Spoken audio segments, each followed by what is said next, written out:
आरकेपी online कक्षा में आपका स्वागत है बेटा। उम्मीद करती हूँ आप सब स्वस्थ होंगे, सुरक्षित होंगे और अपने घर पर ही होंगे। अब हम आज का टॉपिक करते हैं रस। आज हम पढ़ेंगे रस। रस क्या होता है बेटा?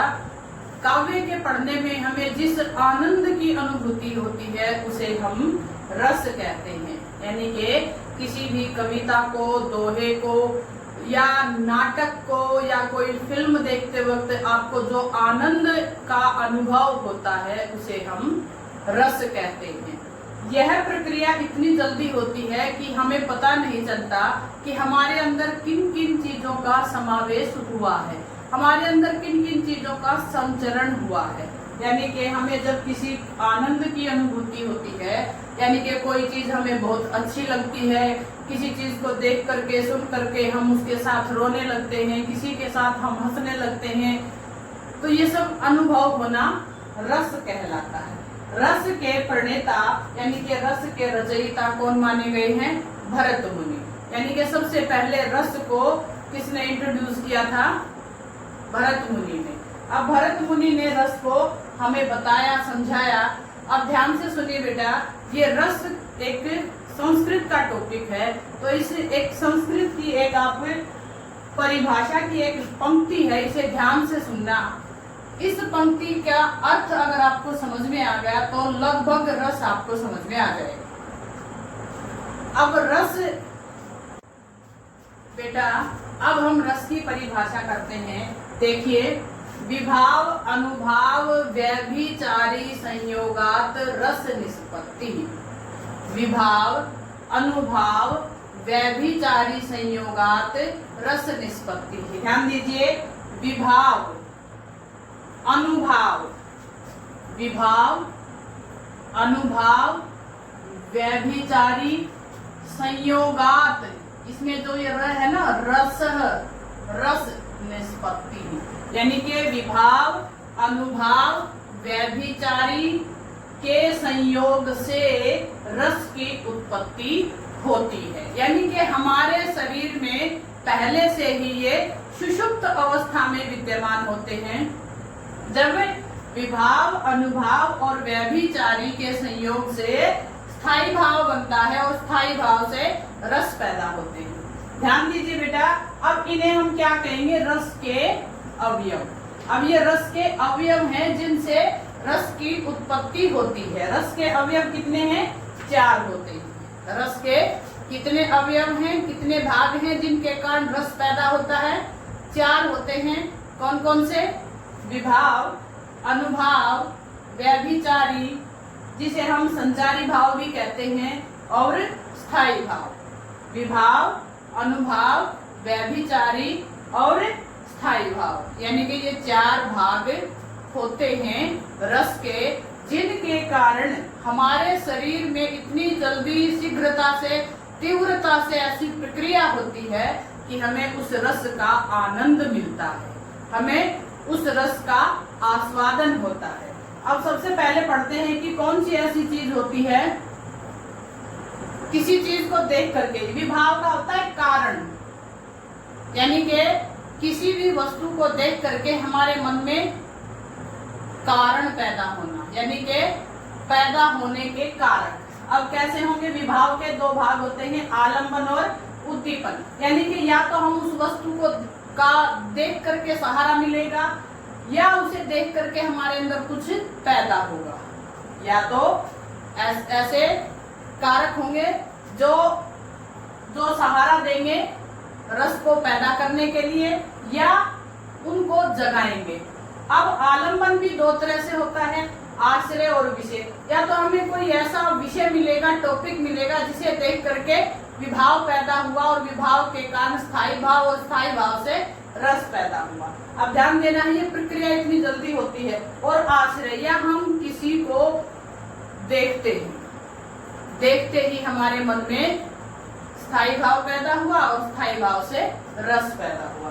ध्यान देना है बेटा। फिर है अनुभाव। अनुभाव क्या होता है? हमारे शरीर में जो चीजें अनुभव होती, हमारा शरीर जिन जिन चीजों को अनुभव करता है और अनुभव करने के बाद क्या होता है, स्थायी भाव बनता है और स्थायी भाव से रस पैदा होता है। ध्यान दीजिए कैसे अनुभव होता है। ऐसे अनुभव के 4 भेद होते हैं। हमें 4 प्रकार से शरीर में अनुभव होता है। अब 4 प्रकार से अनुभव कैसे हुआ। सात्विक, पहला है सात्विक, दूसरा कायिक, कायिक यानी कि शारीरिक प्रक्रियाएं, मानसिक यानी कि मन से, और आहार्य यानी कि ऐसी चीजें जो हम किसी को देख करके खुद में मान लेते हैं। ध्यान दीजिए सात्विक, सात्विक क्या होते हैं बेटा, ये 8 तरह की होती हैं सात्विक प्रक्रियाएं, यानी कि पसीना आना, कंपन पैदा होना, यानी कि शरीर के अंदर ऐसी प्रक्रियाएं, रोंगटे खड़े होना, ये क्या है सात्विक, स्वाभाविक रूप से अपने आप हो जाती है। किसी भी वस्तु को देख करके, आश्रय मान करके या सुन करके हमारे मन में, हमारे शरीर में क्या होगा, या तो रोंगटे खड़े हो जाएंगे, डर, या फिर कंपन पैदा हो जाएगी, या हमारा रंग सफेद पड़ जाएगा, एकदम मुंह पीला पड़ जाएगा। ये क्या होते हैं, सात्विक होते हैं। फिर कायिक, कायिक क्या होते हैं, ये ऐसी क्रियाएं होती हैं शरीर में जो स्पष्ट रूप से दिखाई देती हैं, यानी कि शरीर में ऐसी क्रियाएं जो स्पष्ट रूप से दिखाई दे, यानी कि गुस्से में हाथ पटक देना, पैर पटक देना, इस प्रकार के, यानी कि शरीर की से चेष्टाओं से दिखा देना कि मुझे कुछ अनुभव हुआ है। समझ में आ गई। शरीर की चेष्टाओं से हमें कुछ दिखा देना, बता देना कि हमें कुछ अनुभव हुआ है। फिर है आपका मानसिक, मानसिक यानी कि मन में ऐसी क्रियाएं होती हैं। मन में कौन सी क्रियाएं होती हैं, खुशी होती है, हमें जोश आता है, ये क्या है, ये मानसिक क्रियाएं हैं। तो मानसिक क्रियाओं के कारण हमें अनुभव हुआ। फिर होता है आहार्य, आहार्य अभी मैंने बताया आहार्य क्या होता है, यानी कि दूसरे का रूप देख करके स्वयं धारण कर लेना। अगर आपको याद हो 9वीं कक्षा में आपने पढ़ा था, गोपियां कहती हैं ओढ़ पीताम्बर ले लकुटी, वन बाग तड़ाग गोपियों के संग फिरूंगी, ऐसा कुछ कह रही हैं। यानी कि श्री कृष्ण का रूप धारण करूंगी, उनका पीले वस्त्र धारण करूंगी, उनका मोर मुकुट पहनूंगी, यानी कि एक तरह से स्वांग रचना, जिसे हम कहते हैं ना स्वांग रचना। आहार्य, आहार्य में क्या होता है, एक तरह से किसी दूसरे व्यक्ति का रूप धारण कर लेना, स्वांग करना आहार्य होता है। फिर आगे चलते हैं बेटा, व्यभिचारी भाव। व्यभिचारी भाव का दूसरा नाम क्या है, संचारी भाव। अब संचारी भाव होते हैं 33।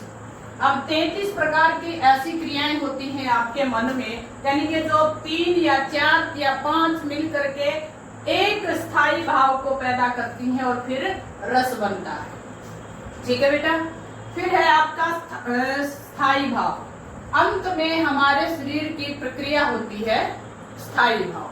स्थायी भाव में कब, ये सारी प्रक्रियाएं हमारे शरीर में होते हुए ये सब कुछ अंत में स्थायी भाव को पैदा करती है। स्थायी भाव यानी कि इन सब से मिल करके एक स्थायी रूप से एक भाव पैदा होता है जो एक रस को पैदा करता है। समझ में आ गई। स्थायी भाव कितने होते हैं, 9 होते हैं बेटा। स्थायी भाव कितने होते हैं, 9 होते हैं।